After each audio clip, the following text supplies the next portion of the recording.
পিঠা উৎসব ছিল, যেটা কলেজ কর্তৃপক্ষ সাধারণ ছাত্রছাত্রীদেরকে নিয়ে এই পিঠা উৎসবের আয়োজনটা করে।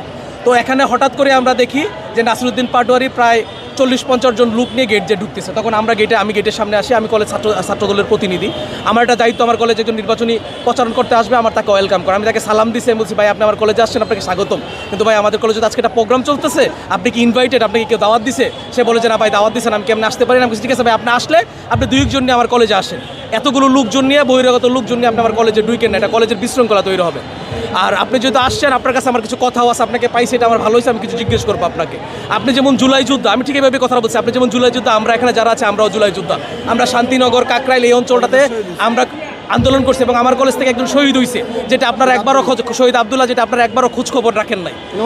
তখন আমি আপনাকে বললাম যে আমার কলেজের এত কিছু, মানে আমাদের কলেজে যারা ছাত্রছাত্রী আছে অসহায় দরিদ্র, তাদের ফর্ম ফিল আপ থেকে শুরু করে এবং ভর্তির সবগুলো বিষয়ে জননেতা জনাব মির্জা আব্বাস বিভিন্ন সময় থেকে সহায়তা করে থাকেন। তার পাশাপাশি যারা আমাদের কলেজের অসহায় ছাত্রছাত্রীর পিতামাতাদেরকে আর্থিক সহায়তার জন্য, মানে অসুস্থ থাকলে আর্থিক সহায়তা উনি করে থাকেন। তা আপনি আমাদের একজন পছন্দনীয় একজন ব্যক্তিকে আপনি গতকালকে গ্যাংস্টার বললেন, এই গ্যাংস্টার বলার কারণটা কি ভাই আমি জানতে পারি? ওনাকে কি হিসাবে আপনার মনে হইলো গ্যাংস্টার? তখনই ওনার লোকজন হই হুল্লোড় করে একটা অরাজকতা পরিস্থিতি তৈরি করে ধাক্কাইয়া, মানে খুব জোর ধাক্কাধাক্কি করে জোর করে আমাদের লোকজনকে ধাক্কাইয়া সরাইয়া ওনারা ঢুকে আপনারা দেখেন যে আমাদের মঞ্চটা,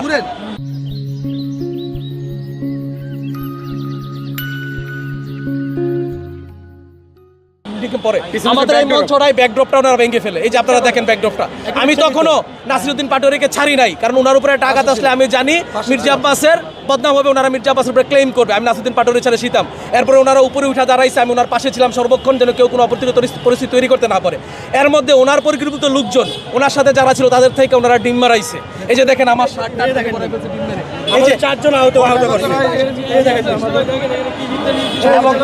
এবং আমাদের টিম মারছে। এই যে আপনি দেখেন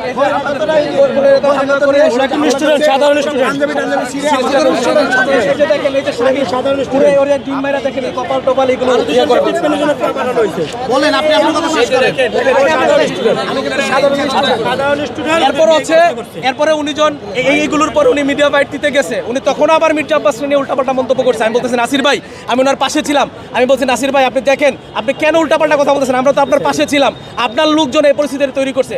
আসলে মূল ইস্যুটা হচ্ছে ওনাদের ডাকাহাটে কোনো ভোট নাই, ওনারা হচ্ছে ভোটের মাঠে দেউলিয়া। এই দেউলিয়া মাঠ থেকে ওনারা এই একটা অপরিচিত পরিস্থিতি তৈরি করে মির্জা আব্বাসকে ব্লেম করে ওনারা রাজনৈতিক মাঝে কিছু ভোট ক্যাশ করতে চাই। এই ভোট ক্যাশ করার জন্য আজকে আমার সুন্দর একটা ক্যাম্পাস হাবিবুল্লাহ বাহার কলেজ গত 17 বছর ফ্যাসিস্ট সরকারের আমলে আন্দোলন সংগ্রামে সক্রিয় ভূমিকা রেখেছে। আমাদের নামে মামলা, হামলা, জেল, আমার 17টা মামলা, আমি 2 বার করে, একবার 5 দিন, একবার 3 দিন রিমান্ডে ছিলাম। আমরা অনেক জেল জুলুম অত্যাচার সহ্য করছি, আমার সহযোদ্ধারা আছে এখানে, অনেকেই জেল জুলুম সহ্য করেছে। আমরা 5ই আগস্টের আন্দোলনে আমরা আমাদের কলেজ থেকে সর্বোচ্চ ভূমিকা রাখছি, আমরা এটা সবাই জানে, একজন শহীদও হয়েছে। কিন্তু আমরা আমাদের কলেজে কখনো কলেজ ক্যাম্পাসে অপ্রীতিকর কোনো পরিস্থিতি তৈরি হইতে দেই নাই। ওনারা আজকে এসে আমার কলেজটাকে আজকে বিশৃঙ্খল একটা পরিস্থিতি তৈরি করছে। এর জন্য নাসিরউদ্দিন পাটোয়ারির কাছে আমার প্রশ্ন, আপনি আমার এই সুশৃঙ্খল ক্যাম্পাস থেকে যে বিশৃঙ্খল করছেন, এর জন্য আপনার জবাবদিহিতা করতে হবে একদিন ইনশাআল্লাহ।